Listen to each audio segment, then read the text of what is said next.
Dalam kisah seru ini, Sally berbagi pengalaman menegangkan selama 4 tahun mengontrak rumah di daerah P. Awalnya terlihat sempurna, tapi kejadian-kejadian misterius dan insiden aneh membuatnya merasa terobsesi dengan rumah ini. Mari kita simak lebih lanjut kisah menyeramkan yang pernah dialami Sally. Sally pernah kontrak rumah di daerah P selama 3-4 tahun beberapa tahun lalu. Pas awal cek kontrakan Sally agak curiga kok murah banget untuk ukuran rumah 2 lantai. Kenapa Sally harus pindah karena pertimbangan dekat dengan sekolah anaknya.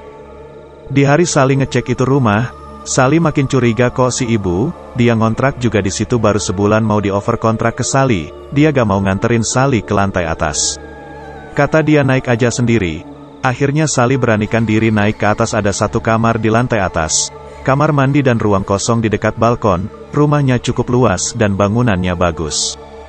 Pas masuk ke kamarnya gelap, lampunya mati, tapi karena siang hari ada cahaya matahari dari balkon sebelahnya. Sally ngeliat ada kuntilanak tapi gak ada mukanya, rambutnya nutupin mukanya dan panjang rambutnya sampai kaki, guys. Tanpa babi bu Sally meluncur ke tangga langsung lari ke bawah dan kabur. Sally gak sempet pamit, cuma teriak makasih bu. Sally bener shock dan kaget. Malamnya cerita sama suami dan suami bilang terus kamu takut gitu. Sally bilang gak sih. Tapi Sally pikir lumayan juga nih, setengah harga dan rumahnya oke.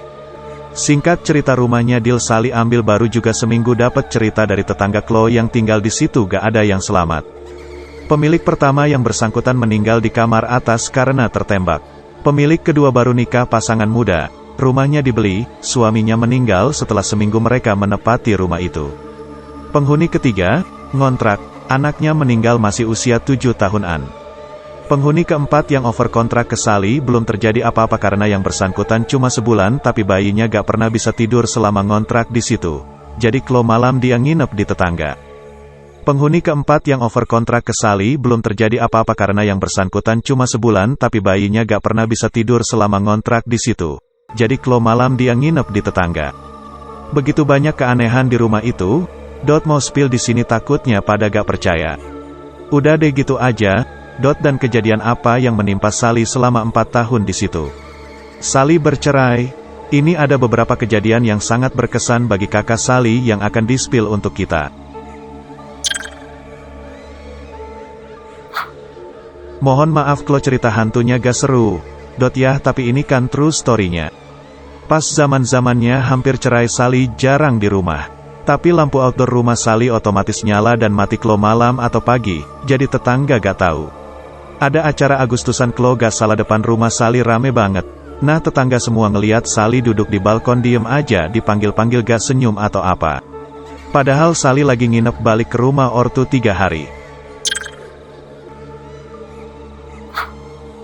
Ada 2 kali telepon rumah Sally berdering dan ada suara perempuan lirih banget. Ini sekitar jam 11 atau 12 malam. Di lantai 2 sering kosong sementara kamar Sally di bawah. Chloe pas malam kayak ada suara orang masak dan cuci piring di atas, padahal di atas ada kamar 1 buat Art. Saking keselnya pas itu Sally sendirian gak ada Art dan anak mereka lagi nginep. Akhirnya Sally lemparkan aja gayung dan lain-lain ke atas dan bilang, "Diem lu berisik." Pas Art, Sally, Pulkam, suami dan beberapa temannya cowok Chloe nginep tidur di lantai atas, katanya dicekik sama perempuan. Serem sampai teriakannya kedengaran ke bawah. Seringnya pas ada tamu tiba-tiba tamu Sally kabur karena melihat sesuatu di tangga, padahal ini siang hari. Teman Sally pernah titip bayinya di rumah Sally beberapa hari dan bayinya gak mau tidur di kamar. Maunya di luar aja atau ruang tamu. Pas Sally lagi tidur di kamar tiba-tiba internetnya jatuh nyaris menimpa kepala Sally. Padahal itu bangunannya masih baru dan kokoh. Mitosnya sih yang kuat bertahan di rumah itu ekonominya akan membaik, tapi Sally gak terlalu percaya kayak gitu. Kalau emang ekonomi kita membaik itu karena kerja keras dan atas izin Allah SWT. Mungkin Chloe penghuni rumahnya pengecut tuh dianya tambah berani. Alhamdulillah Sally gak takut sih. Chloe dipikir-pikir ngapain juga Sally dulu senekat itu, maklum jiwa muda kali ya. Butuh tantangan dan adrenalin. Apakah Sally berhasil melewati semua ujian misterius di rumah P?